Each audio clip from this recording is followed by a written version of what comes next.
Buenas tardes a todos, bienvenidos a la primera sesión de Vocal. Es un gusto contar con su presencia esta tarde.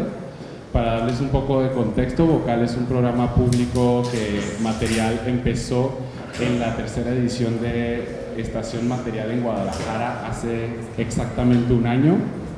Vocal se propone ofrecer a nuestro público conversaciones casuales entre agentes de la escena artística. Ya tuvimos el año pasado conversaciones entre curadores institucionales e independientes de la escena mexicana.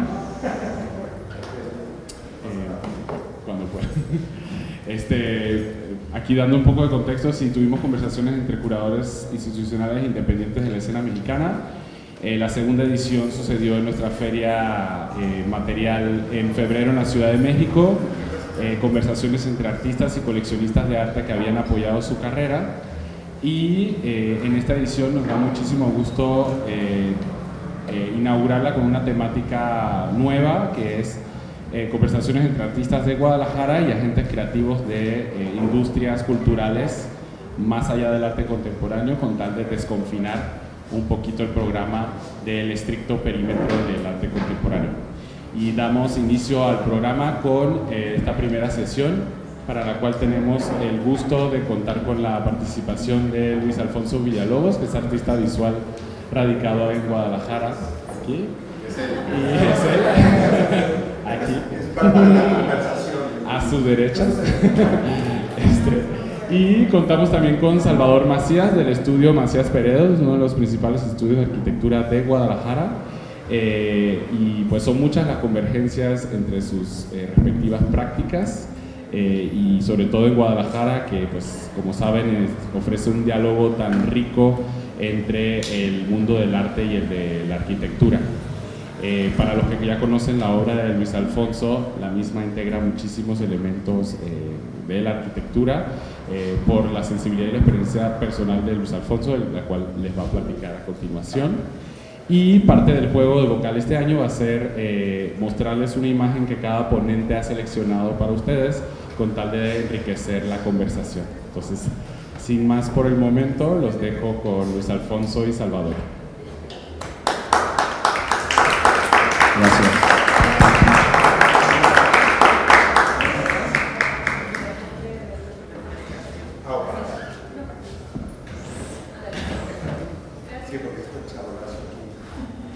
Está duro.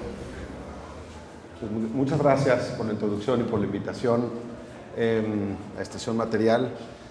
Bueno, primero aclarar que él es Luis Alfonso Villalobos, aunque está del lado de Macías Peredo, y yo soy Salvador Macías de Macías Peredo, aunque estoy como Luis Alfonso Villalobos, pero esto fue accidental, pero también creo que tiene que ver mucho con lo que intuimos, por lo cual nos invitaron a conversar tanto nuestro estudio, que represento yo a otros dos socios, a Maggie y a Diego, que deben estar aquí por llegar, en Macías Peredo, y a el trabajo de Luis Alfonso Villalobos, y que creo que tiene que ver precisamente con estos cruces de temas que de alguna manera,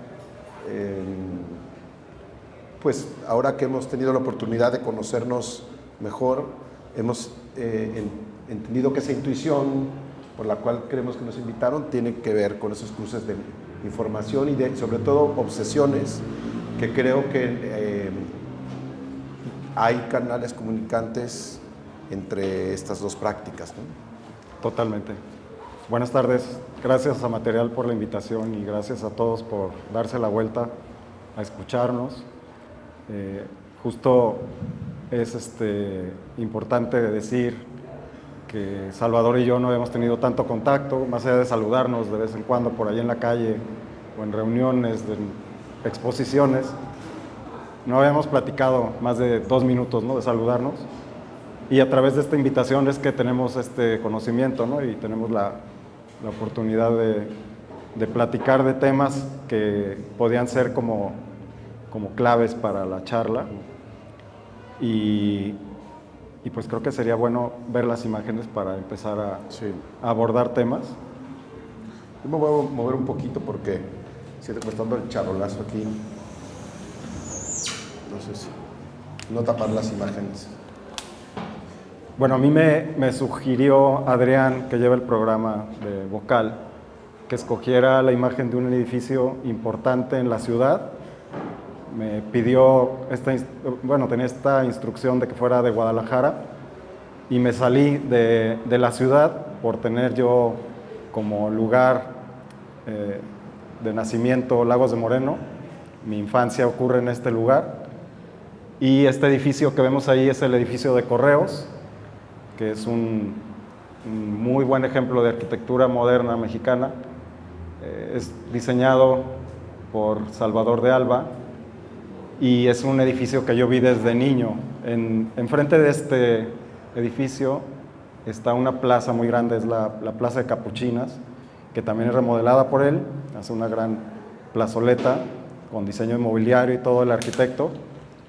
Y es una plaza donde está además otro edificio, sí colonial, donde está la Escuela de Artes y Oficios, donde yo fui de niño a hacer prácticas de pintura, pero era una escuela muy básica, no era una escuela de arte, vamos, era solo pues una escuelita para chicos, ¿no? Donde ibas a aprender técnica de pintura, dibujo. Entonces fue un lugar que siempre estuve viendo desde niño, que creo que pinté, recuerdo como trabajo de hacer la cuadrícula y tratar de pintarlo muy exactamente con mis acuarelas y con mis acrílicos que usaba, y la frustración de no poderlos hacer rectos, ¿no? Y todo este embarradero y colores y demás. Entonces fue una experiencia muy provocativa tener esta cosa siempre enfrente, ¿no? Y muy salida del contexto, ¿no? De alguna forma, que todo lo demás en el pueblo es muy convencional, ¿no? Y esto sí se salía completamente del estilo. Y además usar el edificio, que era como un lugar al que me llevaba mi madre de pronto para hacerle compañía, ¿no? De poner las cartas, los telegramas, toda esta comunicación que ya es obsoleta y que era muy funcional, tal cual el edificio, ¿no? De cómo se usaba y cómo funcionaba en la ciudad. Y fue por eso que escogí el edificio, además de que sí es uno de mis edificios favoritos, ¿no? En la arquitectura en general. Que es una joya de edificio. Yo creo que hay pocos edificios de esta calidad, inclusive en Guadalajara. Exacto. Es decir, en Jalisco, sí, entero, creo que es de los edificios más relevantes, de mejor calidad arquitectónica, constructiva, técnica. Inventiva, ¿no? Igual inventiva. Está bien conservado, que es importante, sí, también, ¿no? No ha habido alteraciones. Y con materiales de la red, es decir, es una arquitectura muy moderna, pero por otro lado con materiales de la región, el sí, la cantera, Lama, ¿no? Ajá. ¿no? Sí, las bóvedas cerca de clásicas. Acatic, no sé si también, sí, ¿no? Es muy famoso el ladrillo de Acatic. Y en esa misma dinámica, a mí me pidieron, a nosotros, nos pidieron si teníamos alguna obra, pieza de arte que nos pareciera significativa, relevante para nuestra práctica. Y yo les mandé esta imagen que ven donde está Luis Alfonso, que es, en el fondo está el Homage to the Square, o el homenaje al cuadrado del artista alemán Joseph Albers, pero ya está intervenida, ya, si se fijan, se alcanzan a ver otras líneas, hay una como planta arquitectónica de la plaza de la Ciudadela en Teotihuacán. Y esto es porque, curiosamente, a pesar de ser de profesión arquitecto, dedicarnos a la arquitectura en nuestro estudio, siempre de algún modo hemos estado interesados en el arte, pero no con una ambición artística, sino como una genuino interés por el mundo de la historia, el arte y la cultura mexicana. Y justo cuando en Barcelona tenía que hacer mi tesis de máster de arquitectura, yo entré en una crisis porque tenía que escoger un tema y no sabía cómo. Tenía que ser algo que realmente fuera como una pasión, un amor profundo, porque si no escoges así un trabajo de mucho tiempo, difícilmente lo consigues como con calidad y con intención, intuición Entonces, estaba en crisis y fui a un viaje de fin de semana, como un poco más, hacerme la pinta, y, como evadir, escoger un tema directamente de la arquitectura. Y fui con Maggie a un museo en Colonia, de Barcelona fuimos a Colonia, al museo de Peter Zumthor, el arquitecto suizo muy celebrado. Y justo en este museo había un homage to the square, un homenaje al cuadrado de este artista alemán, había nacido cerca de Colonia, que se llama Joseph Albers. Justo en una ventana estaba este homage to the square, y cuando lo vi, inmediatamente recordé que había una pieza, casi una réplica, en la casa estudio de Luis Barragán. Y entonces compré una postal inmediatamente en la tienda del museo y lo llevé a mi clase. Como no había hecho la tarea, entonces llegué y dije, voy a hacer mi tesis sobre el homage to the square. Y los tutores de las tesis inmediatamente me dijeron, esto no es una escuela de arte, vas a reprobar fácilmente, estás confundido. Y afortunadamente Pep Ketlas, un profesor mío de arquitectura, pero también interesado en el arte, Pep como que se rebeló contra los demás y dijo, a ver, dejémosle hablar, ¿no? Y entonces justo alcancé a coleccionar en la mañana en la biblioteca de la escuela imágenes de la casa de Barragán, donde precisamente estaba el homage to the square, y que eran prácticamente iguales a las imágenes del museo. Es decir, no sé si fue intencional o no, todavía no lo sé, si Peter Zumthor, si el curador, si el museógrafo, pero pusieron ese homage to the square justo a un lado de la ventana, como Barragán lo hace en su casa. Y entonces pude en la mañana escanear algunas imágenes y llevarlas a la clase, y yo les decía que yo creía que ese homage to the square vinculaba de alguna manera un tema de arte y arquitectura, y que tal vez por eso Barragán lo ponía en un lugar tan importante de su casa. Para no hacerlas más largas, mi intuición es que ese homage to the square era un patio o era una especie como de pirámide, y porque yo con lo que realmente quería trabajar era con la cultura ancestral mexicana, pero tampoco daba como para un tema de tesis en Barcelona. No les interesaba hablar de la pirámide del Sol o de las ruinas de Xochicalco. Como no se sentían familiarizados, no podían ayudarme. Entonces, pero a través de la obra de Albers y de la Bauhaus, que fue profesor ahí, había como una especie de vínculo con la cultura centroeuropea, y con esa intuición mía de decir que podía ser, ¿por qué no?, un patio, y que tal vez por eso Barragán lo tenía ahí, porque era un patio. Pues resulta que Albers visita México, visita muchas veces México, y cambia su manera de pintar, y después de las primeras visitas a México solo vuelve a pintar homage to the square.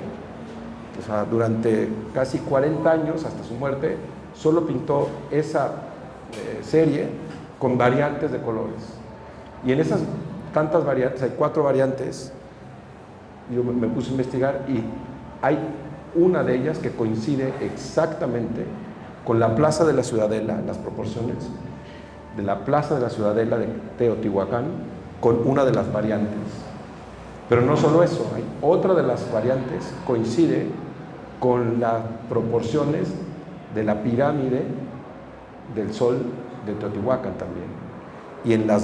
Y hay fotografías de Albers de esos 2 espacios que se rescatan después de su muerte en cajas que tenía almacenadas. Y entonces hubo una especie de revelación y de entender que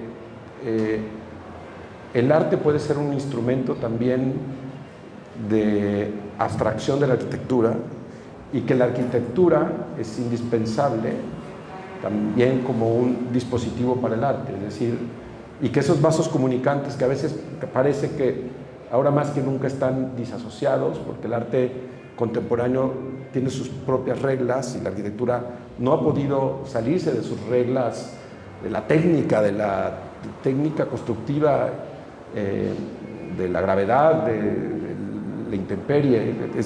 Construir sigue siendo más parecido que hace 1000 años a el arte que se ha disparado, pero sin embargo esos vasos comunicantes entre el arte y la arquitectura para nosotros como práctica han sido fundamentales.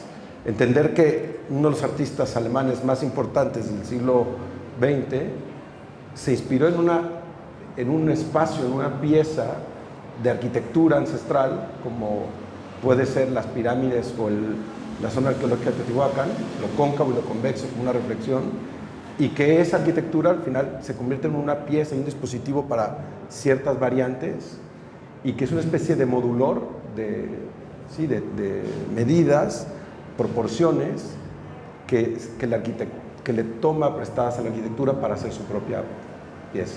Nosotros ahora lo vemos como la inversa. Ahora, ¿cómo podemos aprenderle nosotros al arte para hacer arquitectura? Y entonces esta pieza se hizo por una exposición que nos invitaron, y precisamente el nombre es el Homage to the Ciudadela Square, homenaje a la plaza de la Ciudadela. Es el juego de palabras, square es cuadrado o plaza. Y entonces, cuando hablábamos el otro día que nos juntamos porque no nos conocíamos prácticamente, nunca habíamos platicado, nos sentamos a cenar, los invitamos a la casa. Yo pensaba que revisando la obra de Luis Alfonso Villalobos, que justo existe esa misma idea de la arquitectura ahora otra vez de reversa que aparece en su obra, y que de alguna manera está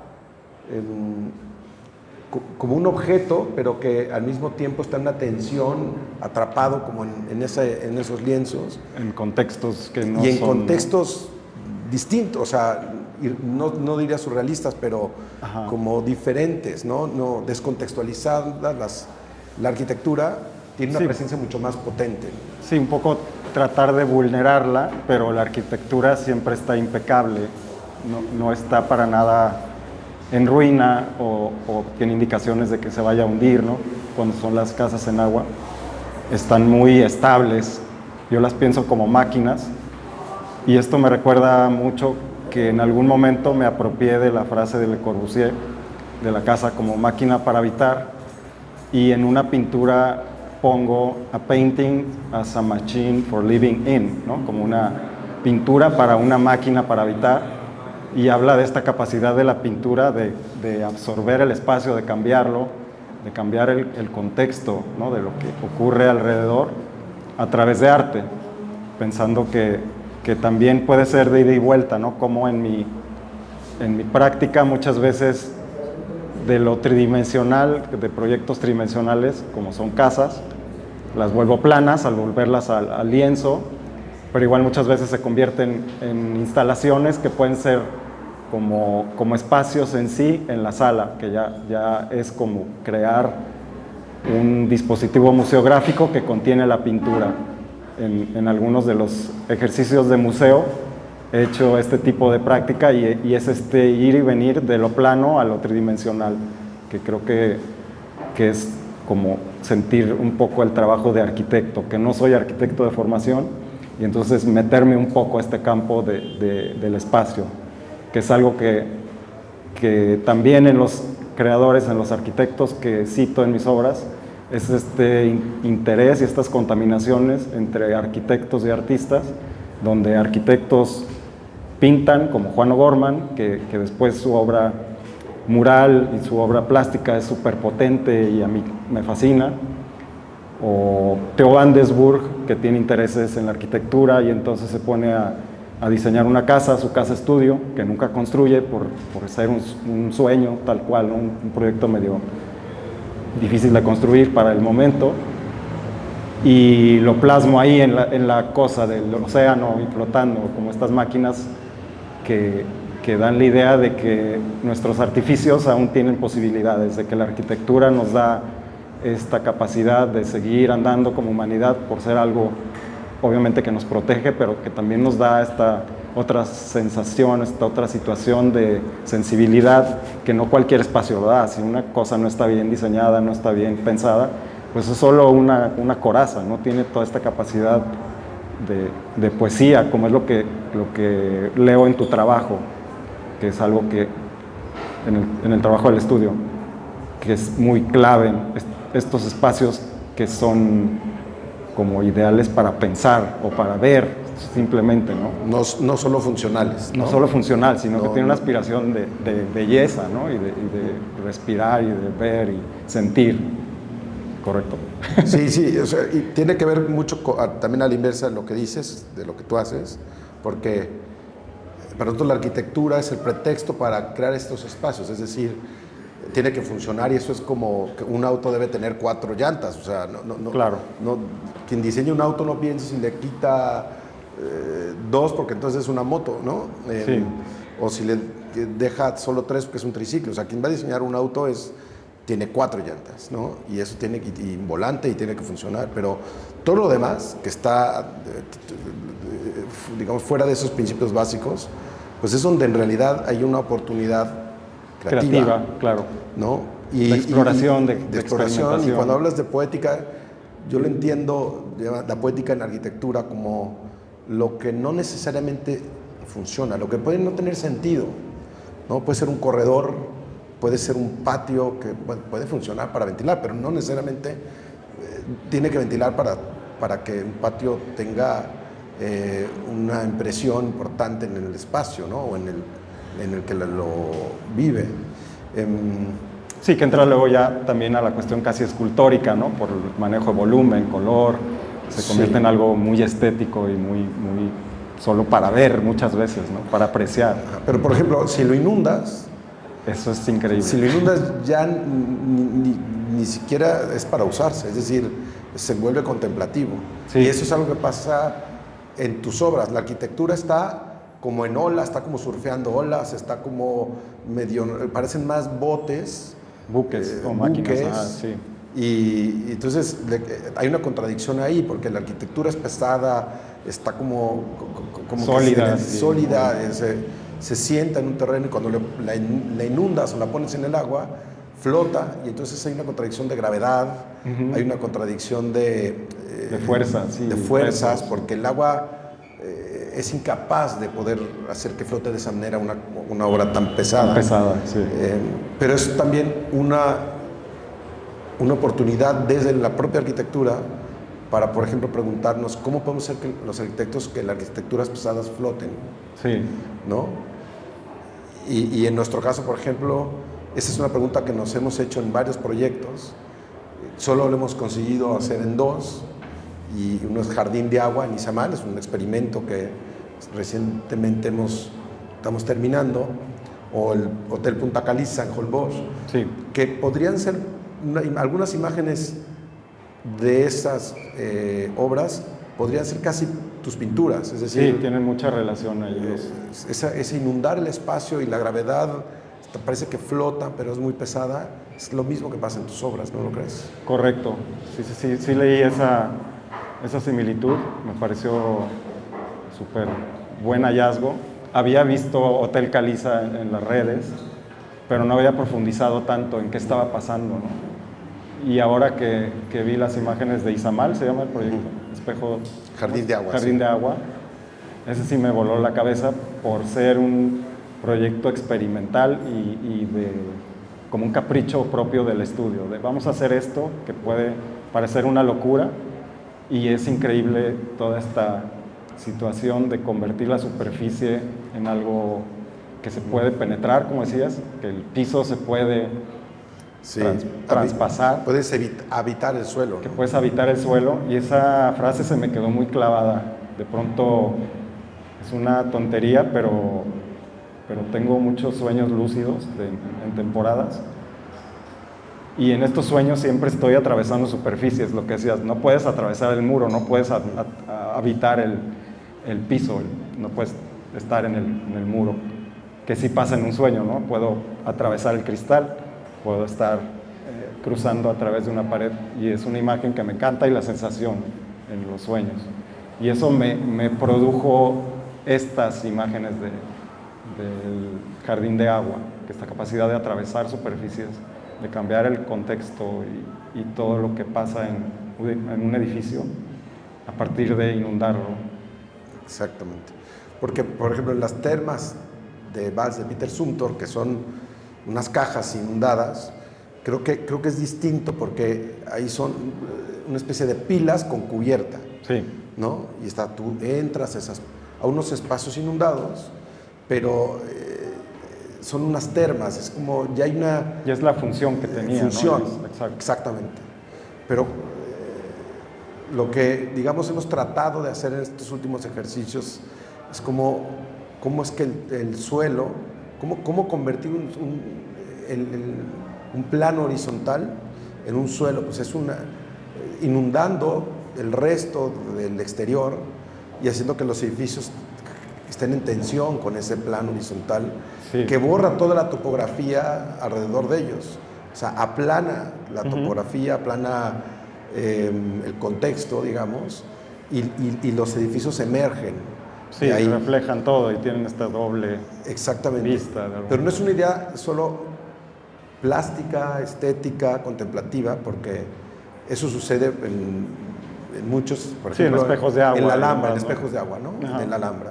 Pones un espejo, te refleja la arquitectura, es completamente contemplativo. Sí. Pero inundar un salón o un patio de manera que puedas nadar en él, convierte el piso en líquido, y entonces la experiencia es muy distinta. Eso, por ejemplo, en las termas en Bath, es ahí donde nosotros lo aprendimos.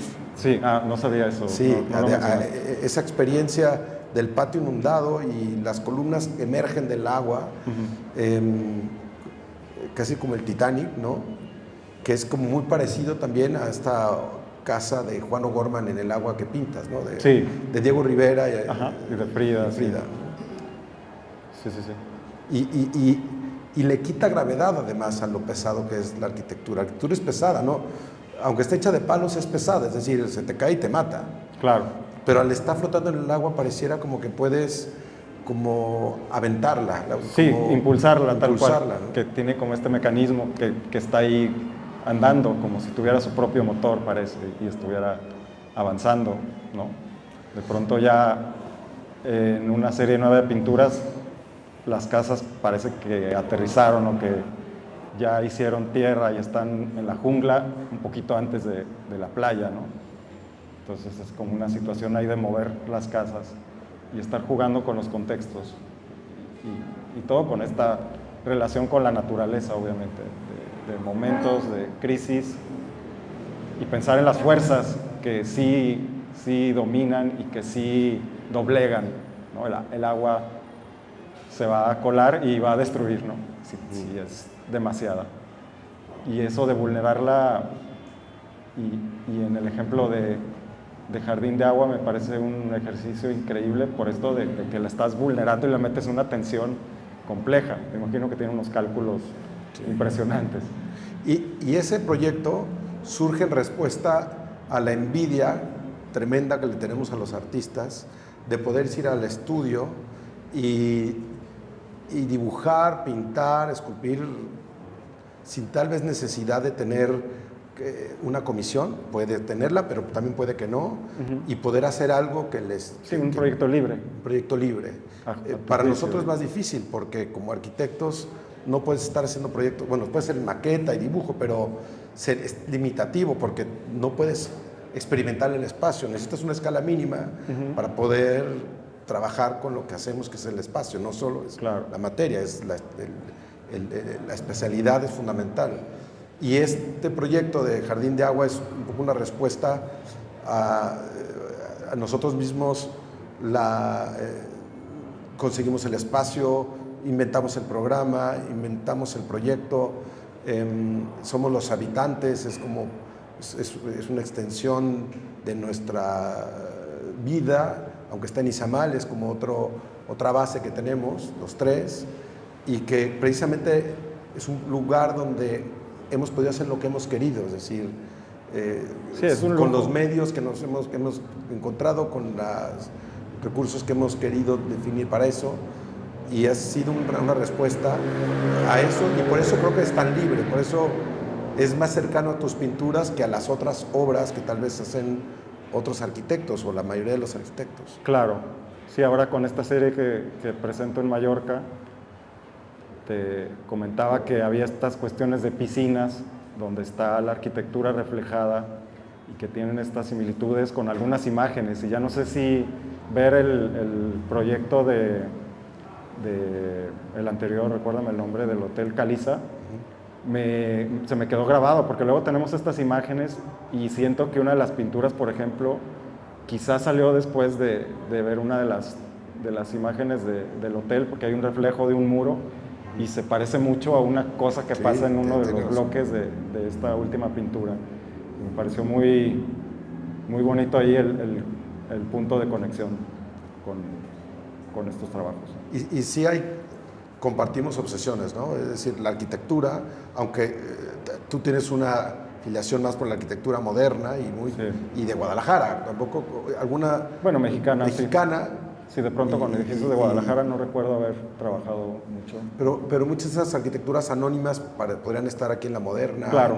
este mismo edificio, ¿no? Como una Sí. losa muy abstracta, blanca, con columnas.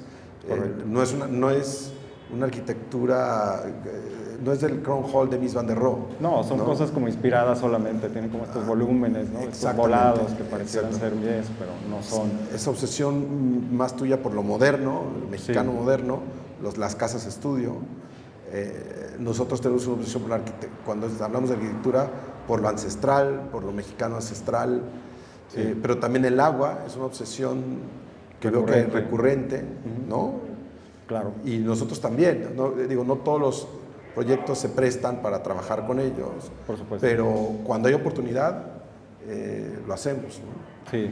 Y yo creo que eso es, a mí me ha gustado como esta idea de juntarnos, quiero decir también, fue un poco forzada, es decir, porque ni nos conocíamos, nunca hemos trabajado juntos, pero me gustó el pretexto de venir a hablar aquí con ustedes como una oportunidad de reflexionar hacia adentro, es decir, Y pensar diferente tu trabajo desde un punto Sí. de vista más artístico también, que sí lo hay.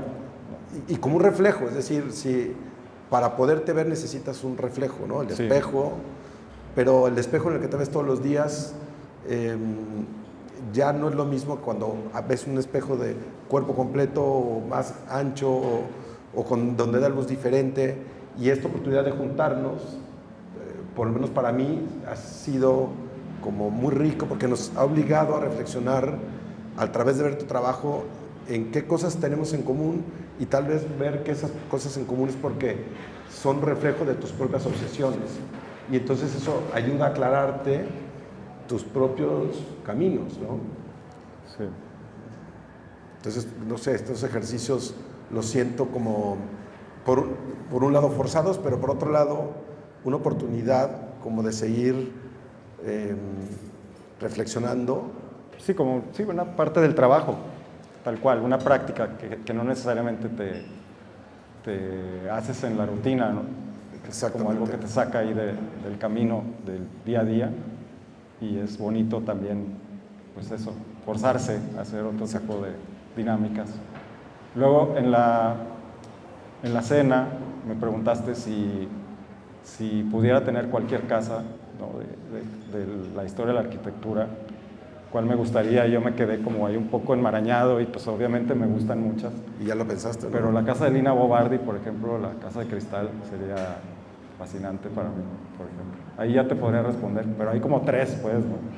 Pero es una casa estudio otra vez, Exacto. que es una casa tramposa, no sé si la conoces. Sí, no la Pero es conozco en tramposa persona. porque se llama la casa de vidrio, porque está en una colina y tiene un pabellón de cristal flotante, que flota así como entre la vegetación, con unos pilares pequeñititos, porque en Sao Paulo no se mueve la tierra, entonces parece realmente que flota.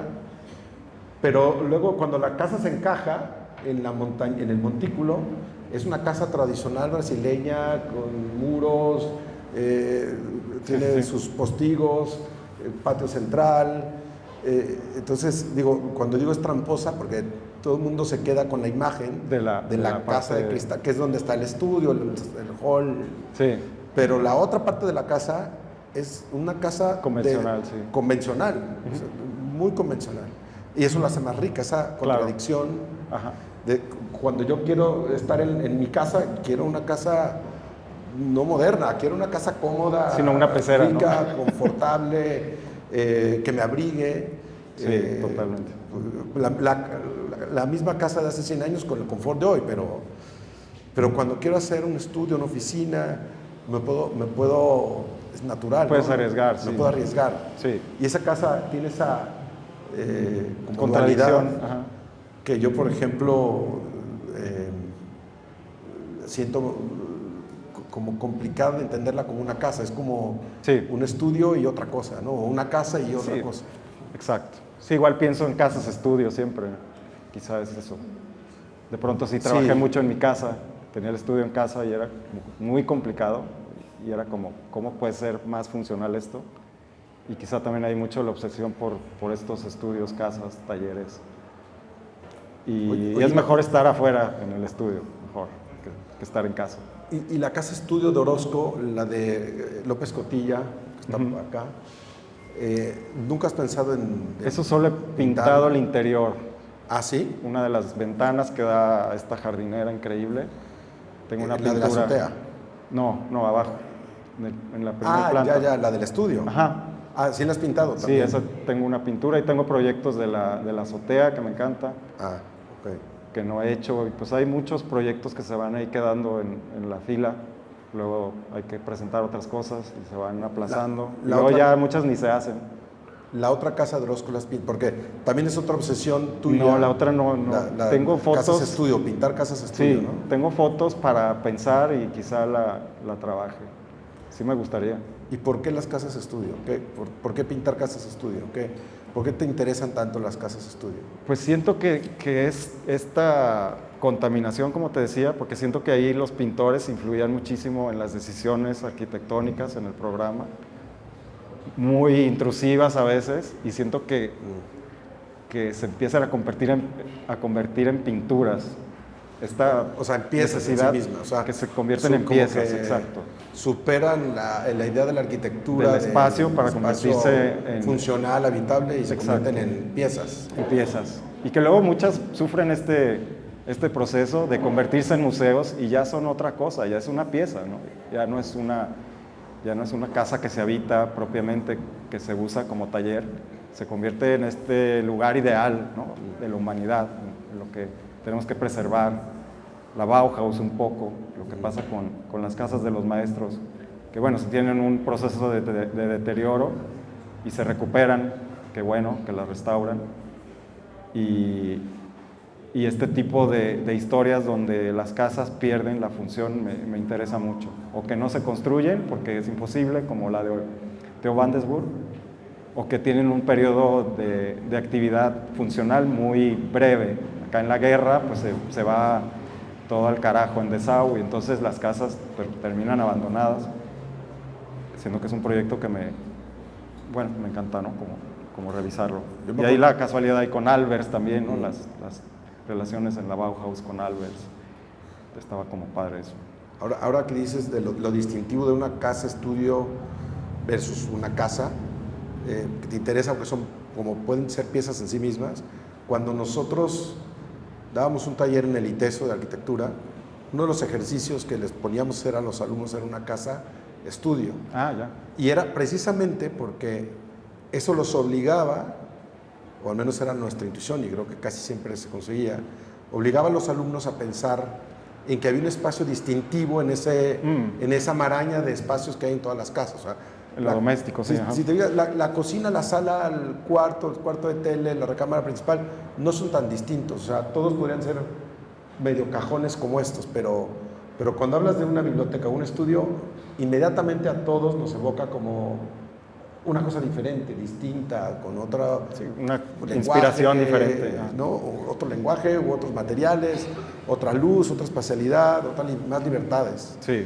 Y eso les obligaba a poner en tensión algo convencional con lo que habían vivido siempre, una casa, todos hemos vivido en alguna casa, pero con algo no tan convencional, que como es un estudio, depende del personaje.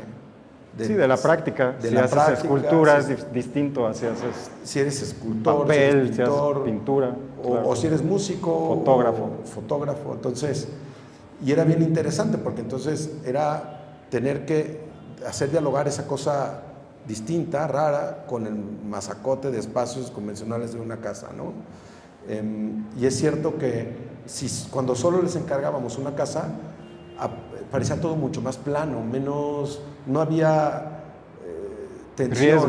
No había riesgo. No había riesgo, no había tensión, era muy fácil equilibrar las cosas. Sí. Componer 5 cajas, pues es fácil, pero 5 cajas y un dolmen ya requiere de mayor reflexión para saber si está al centro, a la orilla. Sí, inventiva y todo. Exacto, acostado. Claro. Yo creo que también las casas de estudio tienen esta cosa de piezas en sí mismas. Sí. Reflejan mucho la personalidad del autor cuando son de plantas nuevas, no cuando es un taller que se meten a usar. Que se adapta, claro. Ajá. Pero también tienen esta cosa de no tener un programa definido, no poderla distinguir fácilmente como una fábrica o una casa. Ya, claro. Y yo creo que eso es muy rico, y que también veo que sucede mucho en esta obsesión tuya de pintar casas estudio. Sí. En el agua, ¿no? En el agua o en la jungla. Luego también quizás sea una operación para no perderme. De pronto hay tantos edificios que me interesan que es muy fácil ampliar la lista y decir, bueno, vamos a hacer cualquier casa que me gusta, y siento que me perdería porque sería imposible. Y es mejor acotarla, y casi que solo O'Gorman por lo pronto, y Theo van Desburg, y por ahí algún otro caso. Y así conozco más esos proyectos, que me estoy como, al pintarlas, al estarlas viendo constantemente en diferentes perspectivas, diferentes escenarios de la casa, en los interiores, en los exteriores, siento que las conozco más, como si estuviera aprendiendo de la arquitectura a través de la pintura.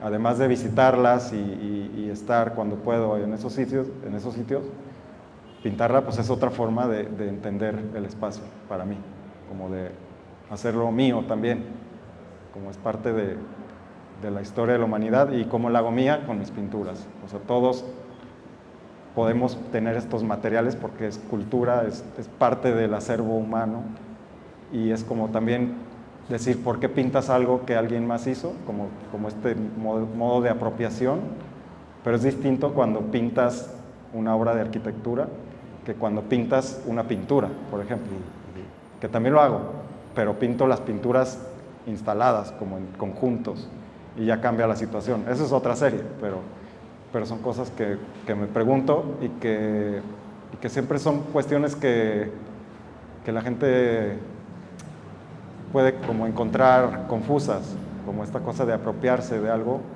que alguien más hizo. No sé si ya me perdí. Sí, y además la arquitectura es un acto colaborativo, no se hace sola. Sí. La pintura sí, se puede. Sí, claro. Puede también ser colaborativa o no, pero la arquitectura no hay de otra. Sí, tienes un equipo de construcción, tienes el equipo de diseño. Cuando en la pintura existe la arquitectura, es como una dualidad también, entre lo que es hecho por una sola persona, que representa lo hecho por un grupo de personas. Sí. ¿No? Es un acto colaborativo, pero al mismo tiempo pintado por una sola persona. Ajá. Sí, un acto individual ya. Individual y colectivo. Exacto. Sí, es una especie de homenaje también, obviamente, a la obra de todos estos creadores. Pues no sé si quieren que hagamos algunas preguntas. Tiempo, espacio.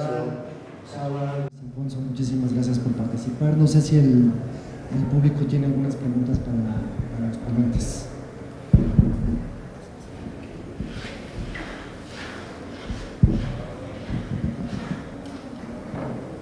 Buenas. Más que una pregunta, es un tema sobre el arquitecto Salvador de Alba. Estuve trabajando en la Glorieta La Normal y me dio algo en el cuerpo por ver el edificio del arquitecto, que ahora está abandonado todo ahí, un poco está reconstruyendo la universidad, y me dan ganas de, no sé cómo hacer, que podamos hacer una propuesta conjunta de que quiten estos edificios, este edificio paralelo que construyeron a la Avenida Alcalde, que estorba la vista, que bloquea completamente la arquitectura del edificio. Yo estudié filosofía ahí atrás, en el otro edificio raro, que está allá atrás de este edificio de Salvador de Alba, y pienso que es un momento, digamos, coyuntural para poder lograr que se reestructurara esa arquitectura como era originalmente, ¿no? No sé qué piensan. Dices el edificio... Donde era la Escuela de Leyes. Ajá, es extraordinario. Sí, pero luego construyeron un auditorio, la biblioteca, pero sobre todo la biblioteca, y un edificio que copia la arquitectura de pero que está paralelo a la Avenida Alcalde, que no deja que lo veas desde la Glorieta ni desde Alcalde, se lo oculta. Sí, yo creo que ese edificio es de los edificios mejor ejecutados en el siglo XX en Guadalajara. Solo la escalera, las escaleras son una pieza que ya hubiera querido cualquier escultor poder haber logrado, ¿no? La geometría impecable, el trazo. Solo esa escalera podría estar en el MoMA, en la colección del MoMA, ¿no? Como pieza de, no sé si de arte, arquitectura, escultura, no sé, pero ahí es justo donde empieza el debate entre la escultura y la arquitectura. La arquitectura, además de tener como una condición de utilidad, también tiene una condición de espacialidad. Y también cuando la utilidad ya no, o sea, yo digo, por más edificio exquisito que haya hecho Salvador de Alba, por mejor resuelta la geometría de esa escalera y de la entrega de los ladrillos, si no fue capaz de adaptarse a los cambios de la vida, que al final la arquitectura es para conservar la vida, pues ahí es donde está el debate de si conservar o no, o si solo conservar fragmentos o recuerdos de esos edificios, porque tampoco podemos conservar toda la ciudad por el simple hecho que tienen un valor artístico, porque la arquitectura también tiene su finalidad y su fin, ¿no? Y ese es el debate entre el patrimonio, lo que conservamos y que no conservamos en una ciudad, si es porque es ejemplar o si es porque sigue funcionando. Pero yo creo que es algo que la arquitectura moderna no ha podido demostrarnos. O sea, tú vas a cualquier, casi parte de Europa, y los edificios de 500, 600, 1000 años, muchos de ellos ahora son los mejores hoteles, los mejores museos, las mejores galerías, son restaurantes, casas, o sea, un palacio lo han dividido en 20 y son 20 casas ahora, y han superado el uso original, siguen teniendo vida. La arquitectura moderna, muy poca, ha podido adaptarse, ha sido tan específica, tan determinada para un uso, que en eso iba la condena de su propia vida, ¿sí? Yo digo con eso que tumbemos ese edificio, al revés, no va por ahí, pero creo que la revisión debería ser un poco más profunda, es decir, yo invitaría a los arquitectos, que aquí, hoy no hay aquí casi creo, pero a que nos planteemos cuando hacemos arquitectura realmente, en los casos ejemplares donde realmente ha sido, en qué casos de arquitectura ha sido posible una vida más larga. Y es por eso, el problema no es conservar ese edificio, sino que el propio edificio no se ha sabido defender. El programa estaba tan determinado que no tenía esa flexibilidad del edificio de ser muchas otras cosas. Y es donde creo que entra la reflexión como arquitectos de qué estamos haciendo, qué tipo de espacios, qué tipo de edificios, qué tipo de estructuras que no se pueden adaptar. Digo, me fui por otro lado tal vez, pero siento que hay una tendencia muy fuerte en Guadalajara últimamente de ese movimiento moderno de conservarlo todo porque lo hizo, porque Julio de la Peña lo firmó, pero esa casa es malísima, no, por decir un ejemplo, no porque sea de Julio de la Peña que era extraordinario, hay que conservarla, es decir, si ahí puede haber algo mejor, hay que discutir que sea mejor nada más, y hay que realmente tener claridad de qué es lo que es mejor, no tanto cómo conservar, qué no conservar. Pero infinitamente mejor que toda la arquitectura moderna que se ha hecho en Guadalajara es la arquitectura del centro de la ciudad, o el centro de Tlaquepaque, o el centro de Zapopan. Y esa se está cayendo solo porque está en una zona donde tal vez no hay interés de invertir. Pero ahí, cualquier crujía de cualquiera de estas casas funciona para infinidad de tipos de usos. Sin embargo, esas ya parece que ya las protege el INAH y no importa. Y queremos, creo, aferrarnos a una arquitectura moderna que muchas veces no nos permite pensar qué tipo de ciudad queremos. Tenemos tiempo para una última pregunta. No sé si alguien más del auditorio quiera hacer una última pregunta.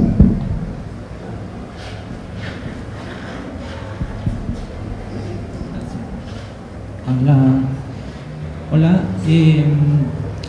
yo soy de Santiago, de Chile, y allá Luis Alfonso y yo tenemos un amigo en común que es artista, trabaja con video, y le entra una obsesión porque en Santiago se hizo un edificio el más alto de todo Sudamérica, ¿no? Se le tapa la montaña, al tipo no le gusta, y empieza con la idea de que lo quiere hacer desaparecer. Esta idea que lo quiere hacer desaparecer, y se le ocurre que va a hacer un doctorado en arquitectura para que los arquitectos lo ayuden a hacer desaparecer el...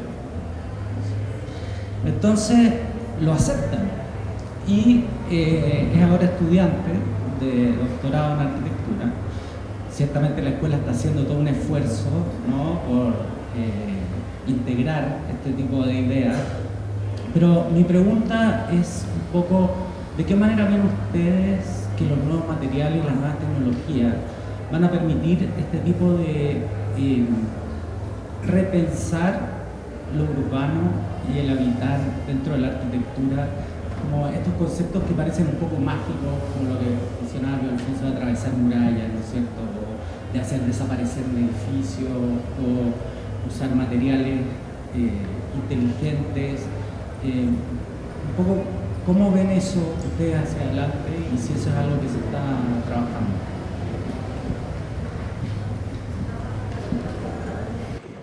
Como que va para mí, ¿verdad? Sí. Bueno, pero tú eres el que quieres atravesar edificios y desaparecerlos. O sea, ¿yo qué? En sueños. A mí no me interesa desaparecer los edificios.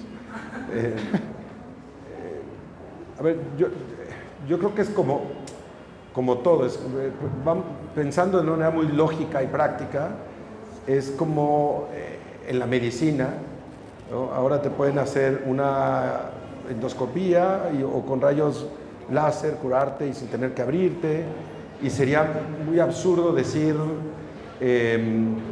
no, a mí córtenme con el cuchillo como en la Edad Media, ¿no? Era como, pues no tiene sentido, es decir, hay que hacerlo y hay que usarlo y hay que apropiárnoslo. Yo creo que la reflexión debería de ir por otro lado, es decir, no es si los usas o no, sino para qué y en dónde. Si hay que cauterizar el interior de una vena con un láser, ¿para qué? ¿Para salvarte o simplemente para que vivas más o para experimentar, ¿no?